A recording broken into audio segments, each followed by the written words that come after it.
ಓಂ ನಾರಾಯಣಂ ನಮಸ್ಕೃತ್ಯ ನರಂ ಚೈವ ನರೋತ್ತಮಂ ದೇವೀಂ ಸರಸ್ವತೀಂ ಚೈವ ತತೋ ಜಯಮುದೀರಯೇತ್.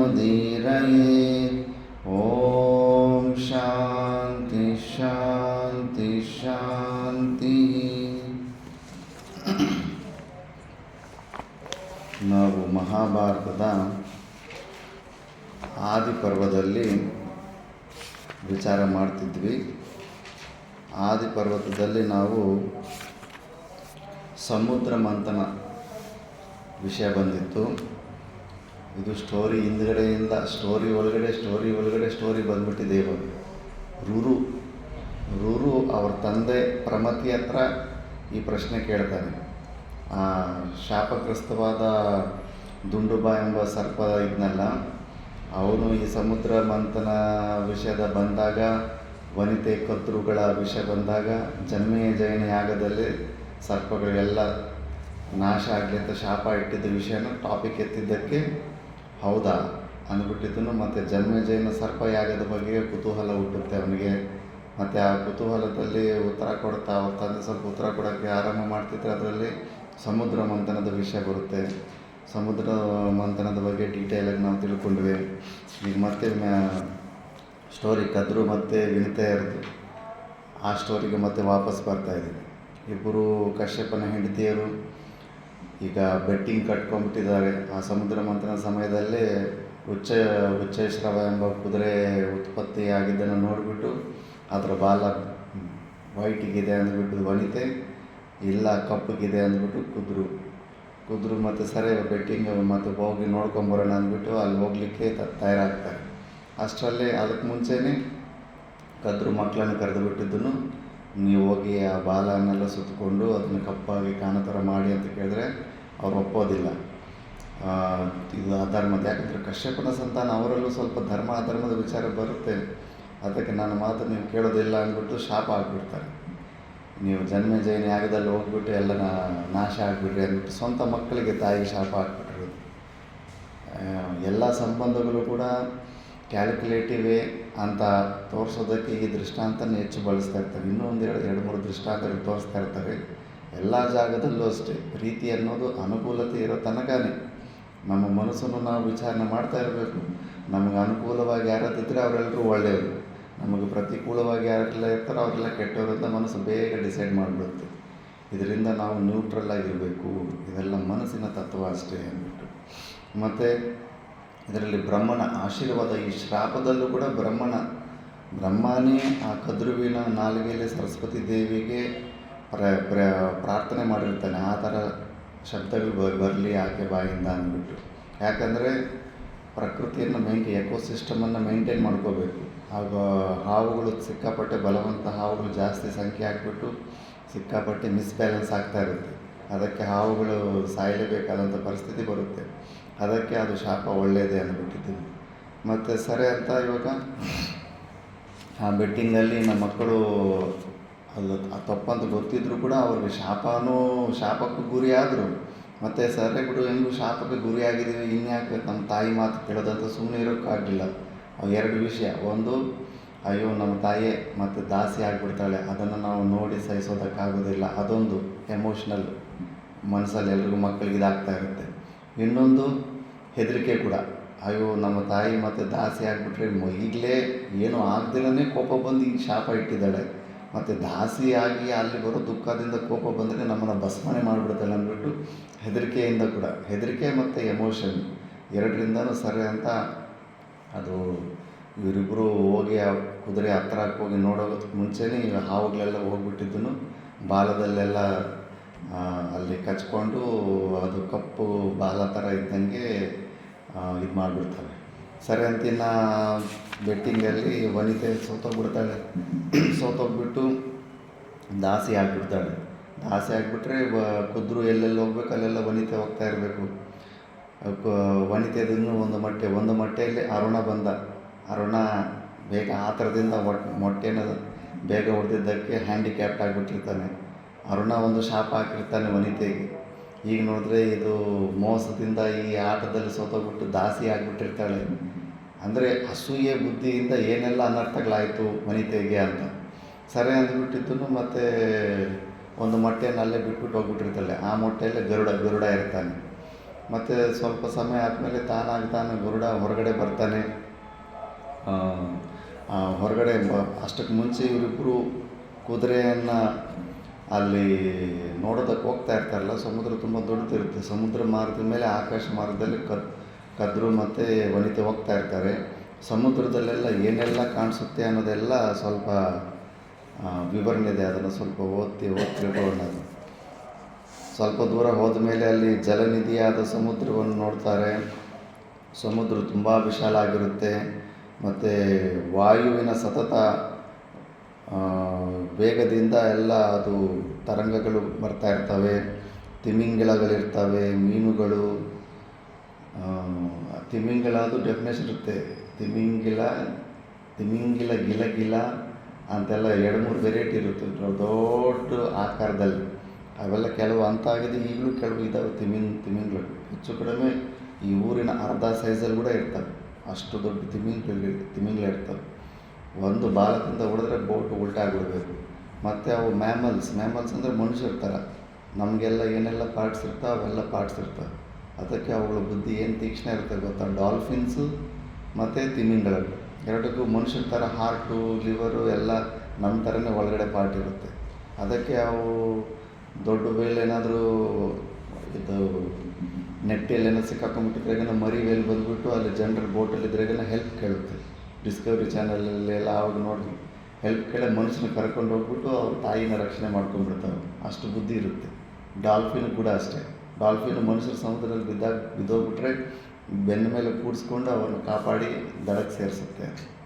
ಅದು ಸಿಕ್ಕಾಪಟ್ಟೆ ಬುದ್ಧಿವಂತ ಆಗಿರುತ್ತೆ ಅದು ಆ ಥರ.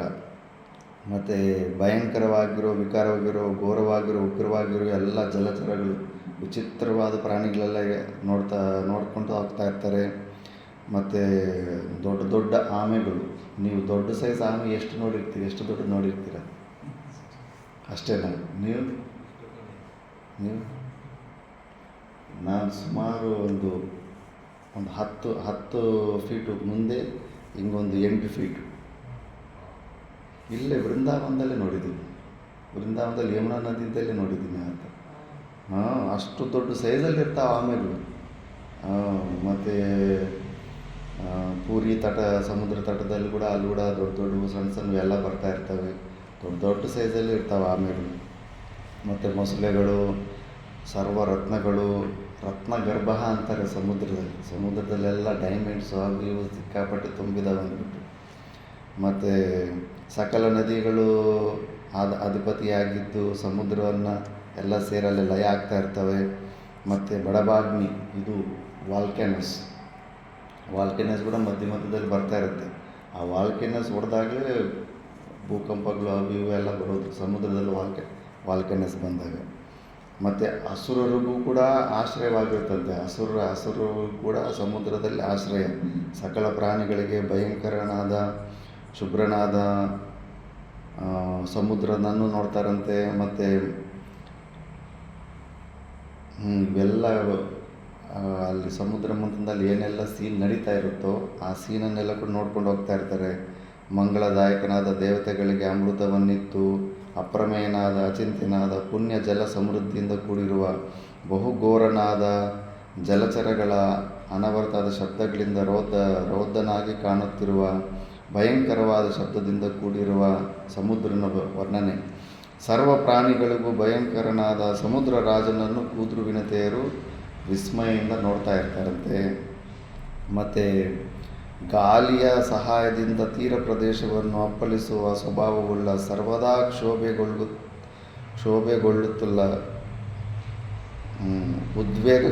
ಉದ್ವೇಗಗಳು ಇರುವ ಪ್ರಚಲಿತವಾದ ಅಲೆಗಳು ಮತ್ತು ಕೈಗಳಿಂದ ಮುದ್ರಾದಿಗಳನ್ನು ತೋರಿಸುತ್ತಾ ನೃತ್ಯ ಮಾಡುತ್ತಿರುವನೋ ಎಂಬಂತೆ ಕಾಣುತ್ತಿರುವ ಚಂದ್ರನ ವೃದ್ಧಿ ಮತ್ತು ಕ್ಷಯಗಳಿಗೆ.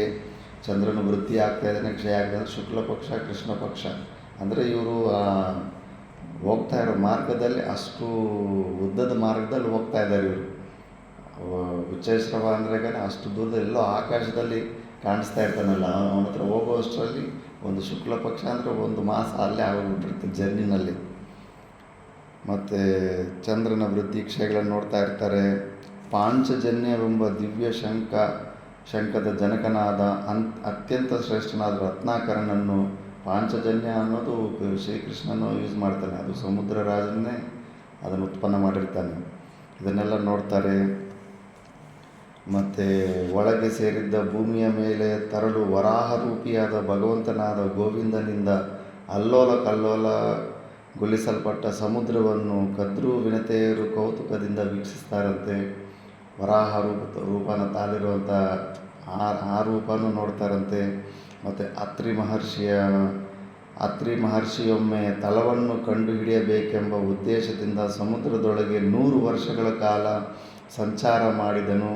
ಪಾತಾಳದ ತಳದಲ್ಲಿಯೂ ವ್ಯಾಪಿಸಿದ್ದ ಸಮುದ್ರವನ್ನು ನೋಡಿ ಅದು ಅಕ್ಷಯವೆಂಬ ನಿರ್ಧಾರಕ್ಕೆ ಬ್ರಹ್ಮರ್ಷಿಯಾದ ಅತ್ರಿಯು ಬರಬೇಕಾಯಿತು. ಅಂತಹ ಸರ್ವವ್ಯಾಪಿಯಾದ ಅಗಾಧವಾದ ಸಮುದ್ರವನ್ನು ಕದ್ರುವಿನತೆಯರು ಕಂಡರು.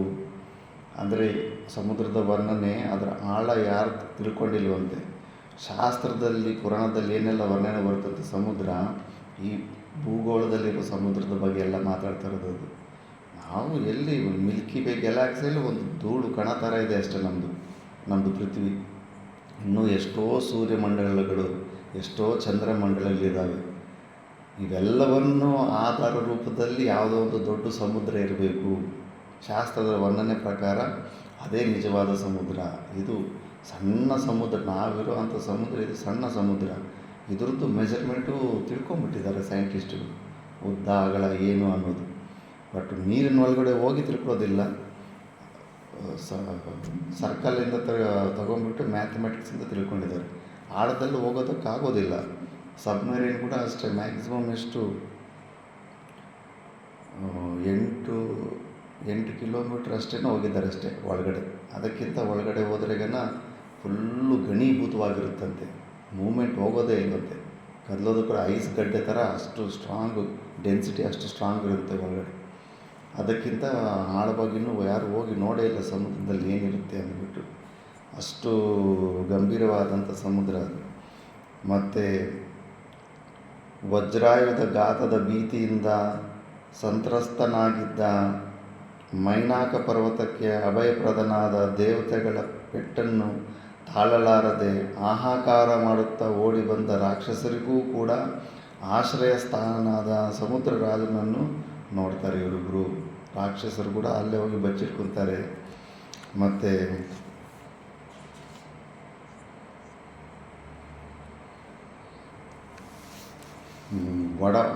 ವಡವಾಮುಖನೆಂದು ಪ್ರಸಿದ್ಧನಾಗಿ ಪ್ರಜ್ವಲಿಸುತ್ತಿರುವ ಯಜ್ಞೇಶ್ವರನಿಗೆ ತನ್ನಲ್ಲಿರುವ ನೀರನ್ನೇ ಹವಿಸ್ಸಿನ ರೂಪದಲ್ಲಿ ಕೊಡುತ್ತಿರುವ ಅಗಾಧವಾದ ತೀರ ಪ್ರದೇಶಗಳಿಂದ ಕೂಡಿರುವ ಬಹುವಿಸ್ತೀರ್ಣನಾದ ಅಪ್ರಮೇಯನಾದ ಸರಸ್ವತಿಯಾದ ಸಮುದ್ರ ರಾಜನನ್ನು ಕದ್ರೂ ವಿನತೆಯರು ನೋಡಿದ್ರು. ಅಂದರೆ ಸಮುದ್ರದಿಂದ ವಾಟರ್ ಎವಾಪರೇಟ್ ಆಗ್ತಾ ಇರುತ್ತಲ್ಲ, ಅದು ಯಜ್ಞಕುಂಡದಲ್ಲಿ ಹಾವಿಷು ಮೇಲೆ ಹೋದಾಗ ಸ್ವಲ್ಪ ಕಾಣಿಸುತ್ತೆ ವೇಪರ್ಸ್ ಥರ. ಯಜ್ಞದಲ್ಲಿ ಸ್ವಲ್ಪ ನೋಡಿದ್ರೆಗನ ಬೇಸಿಗೆಯಲ್ಲಿ ಟಾರ್ ರೋಡ್ ಮೇಲೆ ಕೂಡ ಸ್ವಲ್ಪ ಏನೋ ಹೊಗೆಯಿಂದ ಮೇಲೆ ಹೋಗ್ತಾ ಇದ್ದಂಗೆ ಕಾಣಿಸ್ತಾ ಇರುತ್ತೆ, ಅಬ್ಸರ್ವ್ ಮಾಡಿರ್ತಾರೆ. ಆ ಥರ ಕಂಪ್ಲೀಟ್ ಸಮುದ್ರ ನೀರಿಂದನೇ ಸೂರ್ಯನಿಗೆ ಕಿರಣಗಳಿಗೆ ಹವಿಷು ಹಾಕದಂಗೆ ಸಮುದ್ರ ಕಾಣ್ತಾ ಇರ್ತಾನೆ ಅಂತೆಲ್ಲ ನೋಡ್ತಾರೆ. ಮತ್ತು ಅನೇಕ ಮಹಾನದಿಗಳ ನಾಮುಂದ ತಾಮುಂದ ಎಂಬ ಸ್ಪರ್ಧೆಯಿಂದ ತಮ್ಮ ಪತಿಯಾದ ಸಮುದ್ರ ರಾಜನನ್ನು ಸೇರುತ್ತಿವೆಯೋ ಎಂಬಂತೆ ಸಾವಿರಾರು ನದಿಗಳು ಅನವತರವಾದ ಸಂಗಮದಿಂದ ಶೋಭಾಯಮಾನವಾಗಿ ಕಾಣುತ್ತಿರುವ ಮತ್ತು ಆ ನದಿಗಳಿಂದ ಸರ್ವದಾ ನೀರನ್ನು ತುಂಬಿಕೊಳ್ಳುತ್ತಿರುವ ಅಲೆಗಳ ನೆಪದಿಂದ ಸರ್ವದಾ ನೃತ್ಯ ಮಾಡುತ್ತಿರುವನೋ ಎಂಬಂತೆ ಕಾಣುತ್ತಿರುವ ಸಮುದ್ರ ರಾಜನನ್ನು ನೋಡ್ತಾರೆ. ಅದು ನೃತ್ಯ ಅಲ್ಲ, ಸಮುದ್ರದ ಪಕ್ಕದಲ್ಲಿ ಹೋದ್ರೆ ಇನ್ನೂ ಭಯ ಆಗುತ್ತೆ ಆ ಸೌಂಡಿಗೆ, ಅಲೆಗಳ ಸೌಂಡಿಗೆ, ಅದಕ್ಕೆಲ್ಲ ಇನ್ನು ಭಯ ಆಗುತ್ತೆ ಅಲ್ಲಿ. ಮತ್ತು ಗಂಭೀರವಾದ ತಿಮಿ ಇಲ್ಲಿ ಕೊಟ್ಟಿದ್ದಾರೆ. ತಿಮಿಂಗಿಲ, ಮೊಸಳೆ ಮೊದಲಾದ ಉಗ್ರವಾದ ಜಲಚರ ಪ್ರಾಣಿಗಳನ್ನು ಕೂಡಿರುವ ಸರ್ವದಾ ಗರ್ಜಿಸುತ್ತಿರುವ ಬಹು ನಿರ್ಮಲವಾದ ಅನಂತವಾದ ನೀರಿನ ನಿಧಿಯಾದ ಸಮುದ್ರವನ್ನು ನೋಡಿಕೊಂಡು ಹೋಗ್ತಾ ಇರ್ತಾರೆ. ಮತ್ತು ಇವರು ಇಬ್ಬರು ದೊಡ್ಡ ಅಮ್ಮ ಚಿಕ್ಕಮ್ಮ ಇಬ್ಬರು ಹೋಗ್ತಾ ಇದ್ದಾರೆ ಅಂದ್ಬಿಟ್ಟು ಸರ್ಪಗಳು ನೋಡಿಬಿಡ್ತಾರೆ. ಇನ್ನು ಅಲ್ಲಿ ಹೋಗ್ಬಿಟ್ರೆಗೇನ ಬೆಟ್ಟಿಂಗಲ್ಲಿ ತಾಯಿ ಸೋತೋಗ್ಬಿಟ್ರೆಗೇನ ಇನ್ನೂ ಅನಾಹುತ ಆಗುತ್ತೆ ಅಂದ್ಬಿಟ್ಟು ಸರ್ಪಗಳು ಇನ್ನೂ ಜೋರಾಗಿ ಮುಂದೆ ಹೋಗ್ಬಿಟ್ಟಿದ್ದೂ ಆ ಉಚ್ಚೈಶ್ರವಣ ಎಂಬ ಕುದುರೆಯ ಬಾಲಕ್ಕೆ ಹೋಗಿ ಕಚ್ಕೊಂಡ್ಬಿಟ್ರೆಗೇನ ಮತ್ತೆ ಹತ್ರ ಬಂದ ಮೇಲೆ ನೋಡ್ತಾರೆ. ನೋಡ್ಬಿಟ್ಟ ಮೇಲೆ ವನಿತೆ ಸೋಲನ್ನು ಒಪ್ಕೊಂಡ್ಬಿಡ್ತಾಳೆ. ಸಿಕ್ಕಾಪಟ್ಟೆ ದುಃಖಿಯಾಗಿ ಹತ್ಕೊಂಡ್ಬಿಟ್ಟು ಸರಿ ಅಂತ ದಾಸಿ ಆಗಿಬಿಡ್ತಾಳೆ. ದಾಸಿ ಆದ ತಕ್ಷಣವೇ ವನಿತೆ ಕೂಡ ಸ್ವಲ್ಪ ಪಕ್ಷಿ ಸ್ವಭಾವ ಇರುವಂಥ ಶರೀರ. ಅದಕ್ಕೆ ವನಿತೆ ಮೇಲೆ ಕದ್ರು ಕೂತ್ಕೊಂಡು ಹೋಗ್ಬೋದು. ಆ ಥರ ಅವ್ರು ಎಲ್ಲೆಲ್ಲಿ ಹೋಗ್ಬೇಕಂದ್ರೆ ಅಲ್ಲೆಲ್ಲ ಅವ್ರನ್ನೆಲ್ಲ ಮೇಲ್ಗಡೆ ಕೂಡಿಸ್ಕೊಂಡು ಬಸ್ ಥರ ತಗೊಂಡು ಹೋಗ್ತಾ ಇರಬೇಕು. ಆ ಥರ ಎಲ್ಲ ದಾಸಿಯಾಗಿ ಹೇಳಿದ್ದನ್ನೆಲ್ಲ ಮಾಡ್ತಾ ಇರ್ತಾರೆ. ಮತ್ತು ಇದೇ ಥರ ನಡೀತಾ ಇರುವಾಗ ಇನ್ನು ಗರುಡನ ಮೊಟ್ಟೆಯಿಂದ ಹೊರಗಡೆ ಬರೋ ಸಮಯ ಬರುತ್ತೆ. ಗರುಡನು ಕೂಡ ಒಂದು ಅವತಾರನೇ ಅಂತಾರೆ, ಮಹಾವಿಷ್ಣುವಿನ ಅವತಾರನೇ ಅಂತಾರೆ. ಯಾಕಂದರೆ ತುಂಬ ಶಕ್ತಿಶಾಲಿಯಾಗಿ ಹುಟ್ಟಿರ್ತಾನೆ. ಒಂದು ಹನುಮಂತನ ಕೈಯಲ್ಲಿ ನಾವು ಬಿಟ್ಟರೆ ಇನ್ನೆಲ್ಲೂ ಸೋಲನ್ನು ಒಪ್ಪಿದ್ದೇ ಕಾಣಿರೋದಿಲ್ಲ ಗರುಡನ ಚರಿತ್ರೆಯಲ್ಲಿ. ಕೇವಲ ಒಂದು ಹನುಮಂತನಿಂದ ಒಂದು ಸತಿ ಸೋಲು ಒಪ್ತಾನಷ್ಟೇ. ಅದು ಗರುಡನ ಮತ್ತು ಸುದರ್ಶನ ಚಕ್ರದ ಅಹಂಕಾರನ ಇಳಿಸೋದಕ್ಕೆ ಕೃಷ್ಣ ಪರಮಾತ್ಮ ಆ ಥರ ಒಂದು ಲೀಲೆ ಮಾಡಿರ್ತಾನೆ. ಇಲ್ಲಾಂದರೆ ಗರುಡನನ್ನು ಸೋತಿರುವಂಥ ಪರಿಸ್ಥಿತಿ ಯಾವತ್ತೂ ಬಂದಿರಲ್ಲ. ರಾಮ ರಾವಣ ಯುದ್ಧದಲ್ಲಿ ರಾಮ ಲಕ್ಷ್ಮಣ ಎಲ್ಲ ಈ ಸೇನೆ ವಾನರ ಸೇನೆ ಎಲ್ಲ ಮೂರ್ಛೆ ಹೋಗಿ ಬಿದ್ದೋಗಿರ್ತಾರೆ. ಇಂದ್ರಜಿತನು ಸರ್ಪ ಬಾಣನ ಬಿಟ್ಟಿರ್ತಾನೆ. ಆ ಸರ್ಪಗಳು ಬಂದು ಎಲ್ಲ ಸ್ಪೃಹೆ ತಪ್ಪಿ ಕೆಳಗಡೆ ಬಿದ್ದೋಗ್ಬಿಟ್ಟಿರ್ತಾರೆ. ಶ್ರೀರಾಮ ಲಕ್ಷ್ಮಣ ಕೂಡ ಬಿದ್ದೋಗ್ಬಿಟ್ಟಿರ್ತಾರೆ. ಅಂಥ ಸಮಯದಲ್ಲಿ ಗರುಡನ ನೆನೆಸ್ಕೊಂಡ್ರೆ ಹನುಮಂತನೇ ಯಾರು ನೆನೆಸ್ಕೊತಾರೆ. ಹನುಮಂತನೊಬ್ಬರು ಬಿಟ್ಟು ಇನ್ನೆಲ್ಲರೂ ಮೂರ್ಛೆ ಬಿದ್ದಿರ್ತಾರೆ. ಗರುಡನನ್ನು ನೆನೆಸ್ಕೊಂಡ್ರೆ ಗರುಡ ಬಂದುಬಿಟ್ಟಿದ್ದೂ ಆ ಎಲ್ಲ ಸರ್ಪಗಳನ್ನು ಒಂದೇ ಸತಿ ಹೋಲ್ಸೇಲಾಗಿ ತೆಗೆದುಬಿಟ್ಟು ಆ ಅಸ್ತ್ರದಿಂದ ಶ್ರೀರಾಮಚಂದ್ರ ಲಕ್ಷ್ಮಣನ ಕೂಡ ವಿಮೋಚನೆ ಮಾಡಿರ್ತಾನೆ. ಅಷ್ಟು ಪವರ್ಫುಲ್ ಕ್ಯಾರೆಕ್ಟರ್ ಗರುಡನದು. ಅದಕ್ಕೆ ಅಂಥ ಗರುಡ ಹುಟ್ಟೋವಾಗ ಸಿಕ್ಕಾಪಟ್ಟೆ ಏನೆಲ್ಲ ಚೇಂಜಸ್ ಆಗುತ್ತೆ. ಆ ತೇಜಸ್ಸು ಸೂರ್ಯನಿಗಿಂತ ಎಷ್ಟೋ ಕೋಟಿಗಿಂತ ಹೆಚ್ಚು ಪ್ರಕಾಶವಂತವಾಗಿರ್ತಾರೆ. ಅದಕ್ಕೆ ಏನೋ ಅಗ್ನಿದೇವರು ಏನೋ ಕೋಪ ಮಾಡ್ಕೊಂಡಂಗಿದ್ದಾರೆ, ಏನೋ ತಪ್ಪಾಗಿದೆ ಅಂದ್ಬಿಟ್ಟು ಎಲ್ಲ ದೇವ್ರು ಹೋಗ್ಬಿಟ್ಟು ಅಗ್ನಿದೇವ್ರ ಹತ್ರ ಹೋಗ್ಬಿಟ್ಟು ಕೇಳ್ಕೊತಾರೆ. ಅಯ್ಯೋ ನಮ್ಮಿಂದ ಏನಾದರೂ ತಪ್ಪಾಗಿದೆಯಾ, ಏನಾಗಿದೆ ನಿಮಗೆ, ನಿಮ್ಮ ತಾಪಕ್ಕೆ ನಾವೆಲ್ಲ ತಡೆಯೋಕ್ಕಾಗ್ತಾ ಇಲ್ಲ, ನೀವು ಯಾಕೆ ಇಷ್ಟೊಂದು ಕೋಪ ಮಾಡ್ಕೊಂಡಿದ್ರಿ, ಎಲ್ಲ ಬಾವಿ ನೀರು ಅವು ಇವೆಲ್ಲ ಹಂಗೆ ಒಣಗೋಗ್ಬಿಡ್ತಾ ಇರ್ತವೆ. ಋಷಿಗಳು ಅವರು ಎಲ್ಲ ಏನಿದು ಇಷ್ಟೊಂದು ಬಿಸಿ ಆಗ್ತಾಯಿದೆ, ಏನೋ ಪ್ರಳಯ ಬಂದಂಗೆ ಆಗ್ತಾಯಿದೆ ಎಲ್ಲ ಅಂತ ಅಂದ್ಕೊಂಡ್ಬಿಡ್ತಾರೆ. ಅಷ್ಟು ಮಹಾ ತೇಜಸ್ಸಿಂದ ಹುಡ್ತಾ ಇರ್ತಾರೆ. ಆವಾಗ ಅಗ್ನಿದೇವರು ಅಯ್ಯೋ ನೀವು ಹೆದರ್ಕೊಳ್ಳೋ ಅಷ್ಟೇನಿಲ್ಲ, ನನಗಿಂತ ಎಷ್ಟೋ ಸಾವಿರ ಕೋಟಿರಷ್ಟು ಉತ್ತಮವಾದಂಥ ಪ್ರಭಾವಶಾಲಿಯಾದಂಥ ಗರುಡನ ಜನ್ಮ ಆಗ್ತಾಯಿದೆ. ಅವನು ತುಂಬ ದೇವತೆಗಳ ಪರಾನೇ ಇರುವಂಥ ವ್ಯಕ್ತಿ. ಅವನ ಪರಾಕ್ರಮದಿಂದ ಯಾರಿಗೂ ಅಪಾಯ ಆಗೋದಿಲ್ಲ. ಬಟ್ ಅವನು ಸಾಮಾನ್ಯ ರೂಪಕ್ಕೆ ಬರೋ ಥರ ನಾವು ಸ್ತುತಿ ಮಾಡಿ ಅವನನ್ನು ಸ್ತುತಿ ಮಾಡ್ತಿದ್ರೆ ಅವನು ಸಾಮಾನ್ಯ ನಾರ್ಮಲ್ ರೂಪಕ್ಕೆ ಬರ್ತಾನೆ. ಈಗ ಹುಟ್ಟಿದಾಗ ಸ್ವಲ್ಪ ಕನ್ಫ್ಯೂಷನ್ ಇರುತ್ತೆ, ಭಯ ಇರುತ್ತೆ. ದ್ವಿತೀಯಾದ್ ಭಯಂ ಭವತಿ. ಆದ್ದರಿಂದ ಫುಲ್ ಪವರ್ಫುಲ್ಲಾಗಿ ತೋರಿಸ್ಕೊತಾರೆ ಯಾರಾದರೂ ಏನಾದರೂ ಹೆದರಿಕೆ ಇದ್ದಾಗ. ಆದ್ದರಿಂದ ಆ ಥರ ಅವತಾರ ಉತ್ಪನ್ನ ಆಗ್ತಾ ಇರ್ತಾರೆ ಮೊಟ್ಟೆಯನ್ನು ಹೊಡೆದು. ಆವಾಗ ದೇವತೆಗಳೆಲ್ಲ ಸ್ವಲ್ಪ ಸ್ತುತಿ ಮಾಡ್ತಾರೆ. ಸ್ತುತಿ ಮಾಡೋ ವಿಧಾನ ಸ್ವಲ್ಪ ಓದೋಣ, ತುಂಬ ಉದ್ದಕ್ಕೆ ಸ್ತುತಿ ಮಾಡ್ತಾರೆ. ಹೇ ಪ್ರಭುವೇ, ನೀನು ಮಂತ್ರದ್ರಷ್ಟನಾದ ಋಷಿಯಾಗಿರುವೆ. ನೋಡಿ, ಋಷಿ ಮಂತ್ರದ್ರಷ್ಟ ಯಾವತ್ತೇ ಆಗಲಿ ಮಂತ್ರಕರ್ತಾರಹ ಅನ್ನೋದಿಲ್ಲ.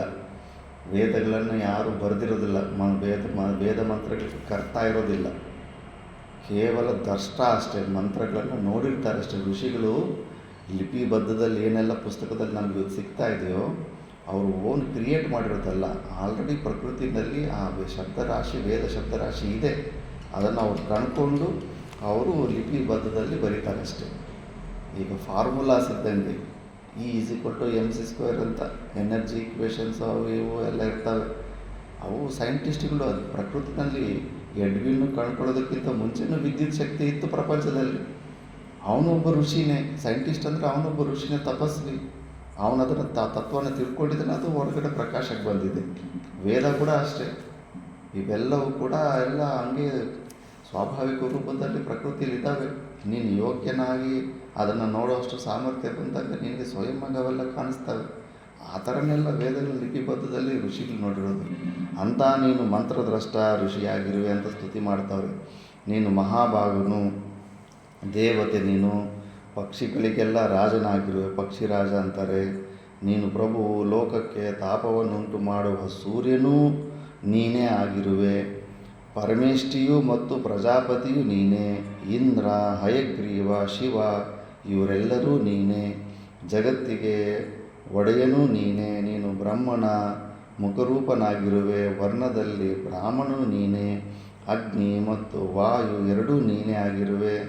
ದಾತ, ವಿಧಾತ, ದೇವತೆಗಳಲ್ಲಿ ಶ್ರೇಷ್ಠನಾದ ವಿಷ್ಣು ಇವರೆಲ್ಲರೂ ನೀನೇ. ನೀನು ಮಹಾಸತ್ವನಾಗಿರುವೆ. ನಿನ್ನೆದುರಾಗಿ ಯುದ್ಧಕ್ಕೆ ಬರುವವರೆಲ್ಲರನ್ನೂ ಜಯಿಸುವೆ. ಸನಾತನನಾದ ಅಮೃತಮಯ ಪುರುಷನು ನೀನು. ನಿನ್ನಲ್ಲಿ ಯಶಸ್ಸೆಂಬುದು ಮೂರ್ತಿಮತ್ತಾಗಿರುವುದು. ಪ್ರಭೆಗಳ ಆಕರಣೆ ನೀನಾಗಿರುವೆ. ನೀನು ಸರ್ವರಿಂದಲೂ ಅಪೇಕ್ಷನಾಗಿರುವೆ. ನಮ್ಮೆಲ್ಲರ ರಕ್ಷಕನಾಗಿರುವೆ. ಹಿಂಗೆಲ್ಲ ಹೊಗಳಬೇಕಾಗುತ್ತೆ. ನಮಗಿಂತ ಪವರ್ಫುಲ್ ವ್ಯಕ್ತಿ ಪ್ರಪಂಚದಲ್ಲಿದ್ದಾಗ ಹೊಗಳಿಕೆಯಿಂದ ಅವ್ರನ್ನ ಶಾಂತಿ ಮಾಡಿಸ್ಬೋದು ಅಂತ. ಇನ್ನೂ ತುಂಬ ಹಿಂಗೆ ಹೊಗಳ್ತಾ ಹೋಗ್ತಾರೆ. ಲಾಸ್ಟಲ್ಲಿ ಅಸ್ಥಿರ ಮತ್ತು ಶರಣಾಗತರಾಗಿ ಬಂದಿರುವ ನಮ್ಮ ವಿಷಯದಲ್ಲಿ ಪ್ರಸನ್ನನಾಗು. ಮಹಾನುಭಾವನೆ, ನಮಗೆ ಮಂಗಳವನ್ನುಂಟು ಮಾಡು ಮತ್ತು ನಮ್ಮ ಸುಖಕ್ಕೆ ಕಾರಣನಾಗು ದೇವ ಎಂದು ಈ ಥರ ಗರುಡನ ದೇವತೆಗಳ ಸ್ತೋತ್ರಕ್ಕೆ ಪ್ರಸನ್ನನಾಗಿ ತನ್ನ ಆಕಾರವನ್ನು ಸ್ವಲ್ಪ ಸಂಕ್ಷೋಭ ಕಳಿಸ್ಬಿಡ್ತಾನೆ, ಸಿಂಪಲ್ ರೂಪಕ್ಕೆ ಬಂದುಬಿಡ್ತಾನೆ. ಆವಾಗ ಆ ಪ್ರಕಾಶ ಎಲ್ಲ ಸ್ವಲ್ಪ ಕಡಿಮೆ ಆಗುತ್ತೆ. ಮತ್ತು ಸೂರ್ಯನಿಗೆ ಮಧ್ಯದಲ್ಲಿ ಒಂದು ಸತಿ ಕೋಪ ಬಂದುಬಿಡುತ್ತೆ. ಯಾಕಂದರೆ ಸೂರ್ಯ ಅಮೃತ ಹಂಚೋವಾಗ ಎಲ್ಲರೂ ಅವರು ರಾಹು ಬಂದುಬಿಟ್ಟಿದ್ದು ದೇವತೆಯರ ವೇಷದಲ್ಲಿ ಕೂತ್ಕೊಂಡು ಅಮೃತ ಕುಡಿಯೋಕ್ಕೆ ರೆಡಿ ಆಗಿಬಿಟ್ಟಿರ್ತಾನೆ. ಆ ಸಮಯದಲ್ಲಿ ವಿಷ್ಣುಗೆ ಸೂರ್ಯ ಮತ್ತು ಚಂದ್ರಗೆ ಇಬ್ಬರು ಹೇಳಿಬಿಡ್ತಾರೆ ವಿಷ್ಣುಗೆ, ಇಲ್ಲ ಅವನು ದೇವತೆ ಎಲ್ಲ ರಾಕ್ಷಸ ಅಂದ್ಬಿಟ್ಟು ಇಲ್ಲಿ ಕುಡಿದ್ಬಿಟ್ಟಿರ್ತಾನೆ. ಅಷ್ಟೊತ್ತಿಗೆ ಅಮೃತ ಅದು ಕೆಳಗಡೆ ಹೋಗಿರೋದಿಲ್ಲ, ಸ್ವಲ್ಪ ಅದು ಹೋಗ್ಬಿಟ್ಟಿರುತ್ತೆ, ಸ್ವಲ್ಪ ಪೂರ್ತಿ ಹೋಗಿರೋದಿಲ್ಲ. ಅದಕ್ಕೆ ಸುದರ್ಶನ ಚಕ್ರದಿಂದ ಅದನ್ನು ಎರಡು ಭಾಗ ಮಾಡಿಬಿಡ್ತಾನೆ. ಅದಕ್ಕೆ ತಲೆ ರಾಹು ಆಯಿತು, ಬಾಡಿ ಕೇತು ಆಗೋಯಿತು. ಅದಕ್ಕೆ ಅವರು ದ್ವೇಷದ ಮೇಲೆ ಇಷ್ಟ ಬಂದಾಗೆಲ್ಲ ಸೂರ್ಯನ ಚಂದ್ರನ ನುಂಗ್ಬಿಡ್ತಾ ಇದ್ರಂತೆ, ಸಿಕ್ಕಾಪಟ್ಟೆ ಬಲಹೀನ ಮಾಡಿಬಿಡ್ತಾ ಇದ್ರಂತೆ. ಆವಾಗ ಸಿಕ್ಕಾಪಟ್ಟೆ ನೋವಾಗ್ತಾ ಇರುತ್ತೆ, ಅವಮಾನ ಆಗ್ತಾ ಇರುತ್ತೆ ಸೂರ್ಯನಿಗೂ ಚಂದ್ರನಿಗೆ. ದೇವತೆಗಳು ಯಾರು ಮತ್ತೆ ತಲೆ ಕೆಡಿಸ್ಕೊತಾ ಇಲ್ಲ, ಅವ್ರ ಕೆಲಸ ಆಗೋಯ್ತು. ಅವ್ರ ಸಲುವಾಗಿ ಸಾಕ್ಷಿಯನ್ನು ಹಿಡಿದಕ್ಕೆ ಈ ಥರ ತಿಪ್ಪಲು ಬಂತಲ್ಲ ನೋಡು, ನಮ್ಮ ತಿಪ್ಪಳು ದೇವತೆಗಳಿಗೆ ಯಾರಿಗೂ ಚಿಂತೆನೇ ಇಲ್ಲ ಅಂದ್ಬಿಟ್ಟಿದ್ದನು. ಕೋಪ ಬಂದುಬಿಟ್ಟಿದ್ದನು ಸೂರ್ಯನು, ನಾನು 3 ಲೋಕಗಳನ್ನು ಭಸ್ಮ ಮಾಡಿಬಿಡ್ತೀನಿ ಅಂದ್ಬಿಟ್ಟಿದ್ದನು. ಕೋಪ ಪಡ್ಕೊಂಡು ಸಿಕ್ಕಾಪಟ್ಟೆ ಹೀಟ್ ವೇವ್ಸನ್ನು ಬಿಡೋಕ್ಕೆ ಸ್ಟಾರ್ಟ್ ಮಾಡ್ತಾನೆ. ಆ ಹೀಟ್ ವೇವ್ಸನ್ನು ಬಿಡೋಕ್ಕೆ ಸ್ಟಾರ್ಟ್ ಮಾಡ್ತಾಯಿದ್ರೇ ಮತ್ತೆ ಎಲ್ಲ ಲೋಕಗಳಲ್ಲೂ ತಾಪ ಹೆಚ್ಚಾಗ್ಬಿಡುತ್ತೆ. ಭೂಲೋಕದಲ್ಲಿ ಎಲ್ಲ ನದಿಗಳು ಎಲ್ಲ ಒಣಗೋಗ್ಬಿಡ್ತವೆ. ಋಷಿಗಳು ಕೂಡ ಸಿಕ್ಕಾಪಟ್ಟೆ ಒದ್ದಾಡ್ಬಿಡ್ತಾರೆ. ದೇವತೆಗಳು, ಋಷಿಗಳು ಎಲ್ಲ ಹೆದರ್ಕೊಂಡ್ಬಿಟ್ಟಿದ್ದನು ಬ್ರಹ್ಮದೇವನ ಹತ್ರ ಹೋಗಿ ಮೊರೆ ಹಾಕ್ತಾರೆ. ಮೊರೆ ಹಾಕಿದ ಮೇಲೆ ಕೇಳ್ತಾರೆ, ಕಾರಣ ಏನಂದರೆ, ಇಲ್ಲ ಈ ಥರ ನನ್ನನ್ನು ಯಾರು ತಲೆ ಕೆಡಿಸ್ಕೊಂಡ್ರಿ, ದೇವತೆಗಳು ನಾನು ಮಾಡಿರೋ ಉಪಕಾರನ ಮರ್ತೋಗ್ಬಿಟ್ಟಿದ್ದಾರೆ, ಅದಕ್ಕೆ ನನಗೆ ಸೇಡು ಬಂದಿದೆ, ನಾನು ಭಸ್ಮ ಮಾಡಿಬಿಡ್ತೀನಿ ಅಂತ ಪ್ರತಿಜ್ಞೆ ಮಾಡಿದ್ದೀನಿ, ನಾನು ಮಾಡೇ ಬಿಡ್ತೀನಿ ಅಂತಾರೆ. ಅವು ಬ್ರಹ್ಮದೇವನ ನೀವು ಹೆದರಬೇಕಾಗ ಅವಶ್ಯಕತೆ ಇಲ್ಲ. ಗರುಡನ ಅನ್ನ ಅರುಣ ಇದನ್ನಲ್ಲ, ಅರುಣನನ್ನು ಸಿಕ್ಕಾಪಟ್ಟೆ ಸಾಮರ್ಥ್ಯ ಇದೆ, ಆದರೆ ಅವನು ಅಂಗವಿಕಲಜ್ಞ ಆಗಿದ್ದಾನೆ ಅಷ್ಟೇ ಹೊರತು ಸಾಮರ್ಥ್ಯ ಚೆನ್ನಾಗಿದೆ. ಅವನು ಕಶ್ಯಪ ಋಷಿ ಮಗ ಆಗಿದ್ದಾನೆ. ಅವನನ್ನು ಸೂರ್ಯನ ರಥಕ್ಕೆ ಸಾರಥಿಯಾಗಿ ನಾವಲ್ಲಿ ಕೂಡಿಸ್ಬಿಟ್ರೆ ಆ ಸೂರ್ಯಪ್ರಕಾಶನೆಲ್ಲ ಅವನೇ ಅಲ್ಲೇ ಕಂಟ್ರೋಲ್ ಮಾಡಿಬಿಡ್ತಾನೆ. ಮತ್ತು ಸ್ವಲ್ಪ ಪ್ರಕಾಶ ಇರೋವಂಥದ್ದನ್ನು ಕೆಳಗಡೆ ಬಿಡ್ತಾನೆ ಅಂತ. ಅದೊಂದು ಓಝೋನ್ ಲೇಯರ್ ಇದ್ದಂಗೆ, ಪರ್ದಾ ಇದ್ದಂಗೆ ಅರುಣ ಅಂದ್ಬಿಟ್ಟು. ಸೂರ್ಯೋದಯಕ್ಕೆ ಮುಂಚೆ ಸ್ವಲ್ಪ ಎಲ್ಲೋ ಕಲರ ಕಾಣಿಸುತ್ತಲ್ಲ, ಅದನ್ನೇ ಅರುಣ ಅಂತಾರೆ, ಅರುಣೋದಯ ಅಂತಾರೆ. ಫಸ್ಟು ಅರುಣೋದಯ ಮತ್ತು ಸೂರ್ಯೋದಯ ಅಂದ್ಬಿಟ್ಟು. ಅದಕ್ಕೆ ಅರುಣನ ರಥದಲ್ಲಿ ಕೂಡಿಸ್ಬಿಡೋಣ ಅಂತ ನಿಶ್ಚಯ ಮಾಡ್ತಾರೆ. ಮತ್ತು ಅರುಣನ ಕೂಡ ಎಲ್ಲ ದೇವತೆಗಳು ಬ್ರಹ್ಮ ಹೋಗಿ ರಿಕ್ವೆಸ್ಟ್ ಮಾಡಿಕೊಂಡ ಮೇಲೆ ಹೋಗಿ ಸೂರ್ಯನ ಮುಂದುಗಡೆ ಆ ರಥದಲ್ಲಿ ಹೋಗಿ ಕೂತ್ಕೊಂಡ್ಬಿಟ್ರೆ ಮತ್ತು ಸೂರ್ಯನು ಎಷ್ಟು ಪ್ರಕಾಶ ಹೆಚ್ಚು ಬಿಡ್ತಾಯಿದ್ರು ಕೂಡ ಅಲ್ಲಿ ಏನೂ ಆಗಿರೋದಿಲ್ಲ. ಮತ್ತು ಗರುಡ ಆವಾಗ ಆ ಸಮಯದಲ್ಲಿ ತನ್ನ ತಾಯಿ ಸಮುದ್ರದ ಆ ಕಡೆ ಇರ್ತಾಳೆ, ಕದ್ರು ಹತ್ರ ದಾಸಿಯಾಗಿರ್ತಾಳೆ. ಸರಿ, ಮತ್ತು ಬೆಟ್ಟಿಂಗ್ ಅಂದರೆ ಬೆಟ್ಟಿಂಗು, ಧರ್ಮಾಚರಣೆ ಮಾಡೋನು ಗರುಡ. ನಮ್ಮ ತಾಯಿ ದಾಸಿ ಅಂದರೆ ನಾನು ಅವ್ರ ದಾಸಿನೇ ಅಂದ್ಬಿಟ್ಟಿದ್ದು ಗರುಡ ಕೂಡ ದಾಸಿ ಕೆಲಸ ಮಾಡ್ತಾ ಇರ್ತಾನೆ ಅವ್ರಿಗೆ. ಅವರು ಹಿಂಗೆ ಅವರು ಇಷ್ಟ ಬಂದಾಗೆಲ್ಲ ವಿಹಾರ ಮಾಡಬೇಕಂದಾಗೆಲ್ಲ ವನಿತೆ ಮೇಲೆ ಕದ್ರು ಕೂತ್ಕೊಳ್ಳೋದು, ಈ ಗರುಡನ ಮೇಲೆ ಮಿಕ್ಕಿದ ಎಲ್ಲ ಹಾವುಗಳು ಕೂತ್ಕೊಂಡು ಪಿಕ್ನಿಕ್ ಹೋದಂಗೆ ಹೋಗ್ತಾ ಇರ್ತಾರೆ. ಆ ಥರ ಹೋಗ್ತಾ ಇದ್ದರೆ ಅದೇ ಸಮಯದಲ್ಲಿ ಯಾವಾಗ ಸೂರ್ಯ ಈ ಥರ ತನ್ನ ತೇಜನ ಹೆಚ್ಚು ಮಾಡುವ ಸಮಯದಲ್ಲಿ ಅವರು ಮೇಲ್ಗಡೆ ಹೋಗ್ತಾ ಇರ್ತಾರೆ. ಮೇಲ್ಗಡೆ ಹೋಗ್ತಾ ಇದ್ರಾಗೇನ ಆ ಹೀಟಿಗೆ ಗರುಡಗೇನೂ ಡಿಫ್ರೆನ್ಸ್ ಗೊತ್ತಾಗೋದಿಲ್ಲ. ಆ ಕದ್ರುವಿನ ಮಕ್ಕಳು ಹಾವುಗಳು ಅಷ್ಟೊಂದು ಬಲ ಇರೋದಿಲ್ಲ ಅವರಿಗೆ. ಅವರೆಲ್ಲ ಒಬ್ಬೊಬ್ಬರು ಮೂರ್ಛೆ ಒಂದು ಕೆಳಗಡೆ ಬಿದ್ದೋಗ್ತಾ ಇದ್ದರೆ ಆವಾಗ ಕದ್ರು ಇಂದ್ರನ ಸ್ತುತಿ ಮಾಡ್ತಾಳೆ. ಈ ಸ್ತುತಿ ಮಾಡಿದ್ರೆ ಮಳೆ ಬರುತ್ತೆ ಅಂತ ಸುಮಾರು ಜನ ವರ್ಷ ಯಜ್ಞ ಮಾಡಿದಾಗ ಈ ಸ್ತುತಿ ಎಲ್ಲ ಮಾಡ್ತಾ ಇರ್ತಾರೆ. ಇನ್ನೊಂದು ಪರ್ಜನ್ಯ ಸ್ತೋತ್ರ ಅಂತ ಒಂದಿದೆ, ಒಂದು ಈ ಸ್ತುತಿ ಇದೆ, ಇಂದ್ರನ ಸ್ತುತಿ ಇರುತ್ತೆ. ಆ ಸ್ತುತಿ ಮಾಡಿದಾಗ ಮತ್ತು ಇಂದ್ರನ ಮಳೆಯನ್ನು ಸುರಿಸ್ಬಿಟ್ಟಿದ್ದನು ಅವುಗಳನ್ನು ರಕ್ಷಣೆ ಮಾಡಿಬಿಡ್ತಾನೆ. ರಕ್ಷಣೆ ಮಾಡಿದ ಮೇಲೆ ಇಂದ್ರನ ವರಪ್ರಸಾದದಿಂದ ಅವ್ರ ಮಕ್ಕಳೆಲ್ಲ ಮತ್ತು ಕದ್ರುವಿನ ಮಕ್ಕಳು ಹಾವೆಲ್ಲ ಬದುಕೊಂಡ್ಬಿಡ್ತಾರೆ. ಬದುಕೊಂಡ್ಬಿಟ್ಟ ಮೇಲೆ ಮತ್ತೆ ಗರುಡನಿಗೆ ಸತ್ಯ ಗೊತ್ತಾಗೋ ಸಮಯ ಬರ್ತಾ ಇದೆ. ಅವ್ರ ತಾಯಿಯನ್ನು ಮೋಸದಿಂದ ದಾಸಿ ಮಾಡಿದ್ದಾರೆ ಅನ್ನೋದು. ಅದು ನೆಕ್ಸ್ಟ್ ಪ್ರಕರಣದಲ್ಲಿ ಬರುತ್ತೆ, ಅದು ನಾವು ನೆಕ್ಸ್ಟ್ ಕ್ಲಾಸಲ್ಲಿ ನೋಡೋಣ. ಓಂ ಪೂರ್ಣಮದ ಪೂರ್ಣಮಿದಂ ಪೂರ್ಣಾತ್ ಪೂರ್ಣಮುದಚ್ಯತೆ ಪೂರ್ಣಸ್ಯ ಪೂರ್ಣಮಾದಾಯ ಪೂರ್ಣಮೇವಾವಶಿಷ್ಯತೆ. ಓಂ ಶಾಂತಿ ಶಾಂತಿ ಶಾಂತಿ.